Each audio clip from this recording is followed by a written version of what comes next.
কক্সবাজার জেলা আইনজীবী সমিতির নির্বাচনের ইতিহাসে প্রথম 3টি প্যানেলে প্রতিদ্বন্দ্বিতা করছেন প্রায় 49 জন প্রার্থী।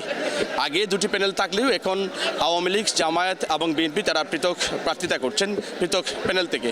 আমরা দেখতে পাচ্ছি একেবারে উৎসবমুখর পরিবেশে ভোট চলছে কক্সবাজার জেলা আইনজীবী সমিতির নির্বাচনে। সকাল 9টা থেকে শুরু হওয়া ভোট গ্রহণ চলবে বিকেল 4টা পর্যন্ত। কক্সবাজার জেলা আইনজীবী সমিতির নির্বাচনে আগে অতীতে বিএনপি এবং জামায়াত একটি প্যানেল দিত এবং আরেকটি প্যানেল দিত আওয়ামীপন্থী আইনজীবীরা। তবে এইবারে প্রথম জামায়াত সমর্থিত যারা আইনজীবী আছেন তারা বাংলাদেশ আইনজীবী ঐক্য পরিষদ, পাশাপাশি বাংলাদেশ জাতীয়তাবাদী আইনজীবী ফোরামে বিএনপিপন্থী আইনজীবীরা এবং আরেকটি প্যানেল বাংলাদেশ আইনজীবী সাধারণ আইনজীবী ফোরামের পরিষদের নেতৃত্বে আরেকটি, সেটিতে হচ্ছে সেই প্যানেলে আওয়ামী লীগপন্থী আইনজীবীরা মূলত প্রতিদ্বন্দ্বিতা করছেন, প্রার্থিতা করছেন। আমরা একটু এখানে পেয়েছি জামায়াত সমর্থিত বাংলাদেশ আইনজীবী ঐক্য পরিষদের প্রার্থী সাধারণ সম্পাদক অ্যাডভোকেট আক্তার উদ্দিন হেলালি। আপনি কি জানাবেন যে পরিবেশ কেমন? এবারে তো 3টি প্যানেল হয়েছে, এটির অভিজ্ঞতা কেমন জানাবেন?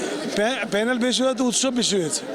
নির্বাচন মানে তো উৎসব, ইলেকশন ফেস্টিভ্যাল হচ্ছে, এটা আনন্দময় পরিবেশ বিরাজ করছে।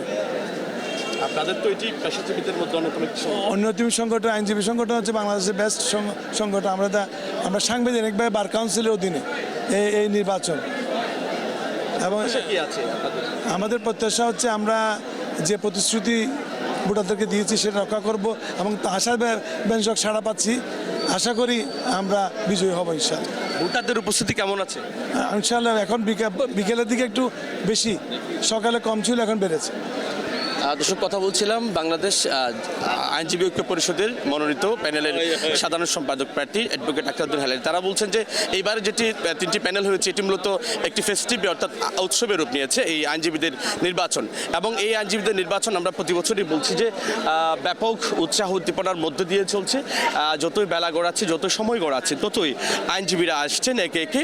সকাল 9টার দিকে যখন ভোট গ্রহণ শুরু হয়েছে তখন আমরা দেখেছি যে অনেকটা ভোটের উপস্থিতি কম ছিল। আমরা এখানে বাংলাদেশ জাতীয়তাবাদী আইনজীবী ফোরাম মনোনীত অ্যাডভোকেট মোহাম্মদ আব্দুল মান্নানকে পেয়েছি। কেমন আশা করছেন? আপনার প্যানেল কি পূর্ণ জয়লাভ করবে কিনা?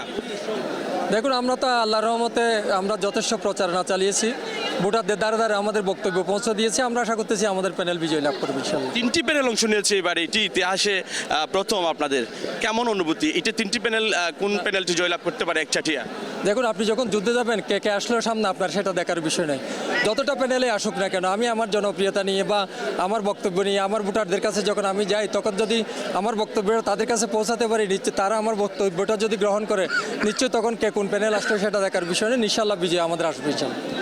দর্শক, কথা বলছিলাম বাংলাদেশ জাতীয়তাবাদী আইনজীবী ফোরাম মনোনীত অ্যাডভোকেট আব্দুল মান্নানের সাথে। তারা বলছেন যে আমরা জামায়াত মনোনীত সাধারণ সম্পাদক প্রার্থী তার সাথে কথা বলেছি, অন্যদিকে বিএনপি প্যানেল মনোনীত সাধারণ সম্পাদক প্রার্থী অ্যাডভোকেট সভাপতি প্রার্থী অ্যাডভোকেট আব্দুল মান্নান তার সাথে কথা বলছি। তারা বলছেন যে মূলত প্রতিদ্বন্দ্বিতা চলছে, খুব ভালো প্রতিদ্বন্দ্বিতাপূর্ণ যে নির্বাচন বাংলাদেশ জাতীয় আইনজীবী ফোরাম নির্বাচন কক্সবাজার জেলার, এটি চলছে এখনো পর্যন্ত উৎসব উদ্দীপনার মধ্য দিয়ে। তারেক হায়দার, 71, কক্সবাজার।